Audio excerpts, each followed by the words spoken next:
I grew up in the woods. As a child, I spent endless hours with the woods as my playground. My brothers and I would explore all of the wilderness areas. We'd climb the trees, we'd crawl through the crevices.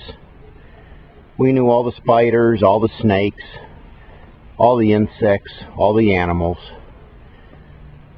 As I got a little older, I began to learn all the woodland plants, and I learned how they were used by the Indians for medical purposes as well as food.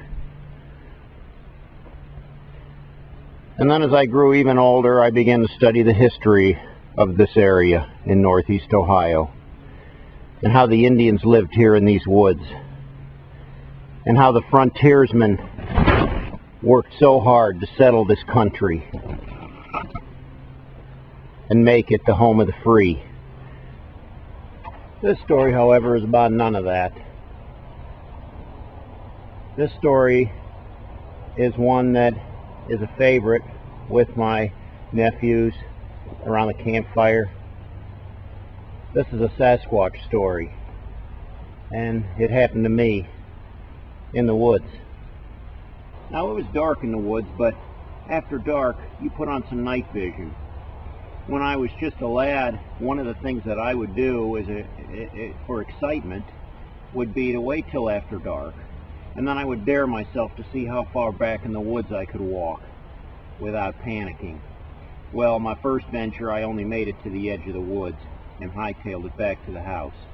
But it wasn't long, a few more tries, and pretty soon I was hoofing it clear back into the woods, a mile or so, in the middle of the night without a flashlight. So I had really no fear of the dark.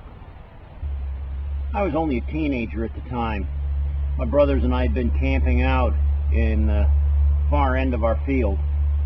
It was about 3 in the morning or so, and we decided to do some mischief.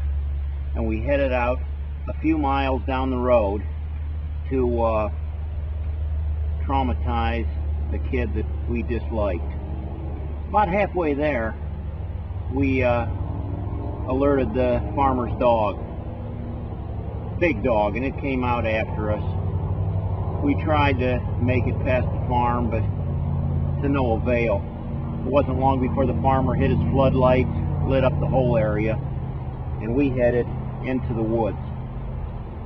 We laid down on the edge of the woods while the farmer walked his dog up and down the side of the road trying to figure out who was causing all the commotion. And it wasn't long before he called the police on us. The police showed up rather swiftly. Well, we continued to crawl back further into the woods until we were able to get up and run without being seen. The further back we got,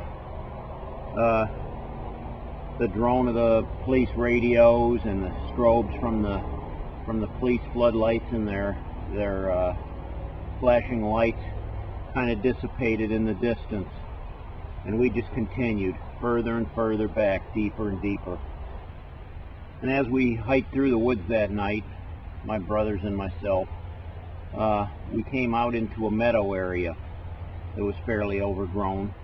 And we hiked a little ways out into the meadow where we squatted down in the high weeds. And it was there we rested for a while.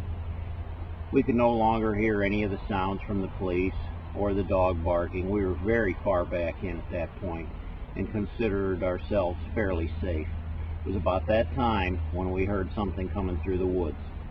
Now, we could see the edge of the field far off in the distance and the underbrush there, as the field was fairly lit up with somewhat of moonlight. And through the underbrush came this large figure. And as it came through the underbrush, it just stopped right there. It just stopped and froze. And we could make out a silhouette, basically, of shoulders, a head. And my brothers and I all thought it was a police officer that had been following us through the woods. But we questioned, it's pretty big, and it doesn't have a flashlight, and it's not making any noise, and any cop would have a flashlight, of course. Well, my brother soon dared me to yell out to the creature, whatever it was, and at that time we weren't really afraid. We just thought it was some sort of human that was standing there, and we couldn't figure out why he wasn't moving, why he was frozen there. So I raised my head up slightly above the weeds, and I hollered, "Hey!" and ducked back down. Well, nothing happened. My brothers pushed me and said, "Louder, man. You know, you can't hear you from here." So I slowly raised up a little higher and let out a little louder, "Hey!" and ducked back down. They said, "Man, you gotta yell, man." So with that, I stood all the way up, and I just belted out, "Hey!" At that minute, the hair bristled up on our backs, because whatever it was turned and headed straight back into the woods. But before doing that, it let out the most hideous scream that I've ever heard in my life. If I could explain it any way, I would say it was a cross between an elephant's trumpet and a lion's roar. There's no human that could make a sound that audible. Now, mind you, this is as close to truth as I can tell you. I can't tell you any different. There's no animal that I ever knew that lived in these woods that sounded anything like that, that made any kind of a roar like that. And whatever it was large enough, as it lumbered back into the forest, we could hear it breaking down the small brush and the sticks as it faded out of hearing range. Pretty scary stuff. We were pretty panicked. We were so scared, we headed back home.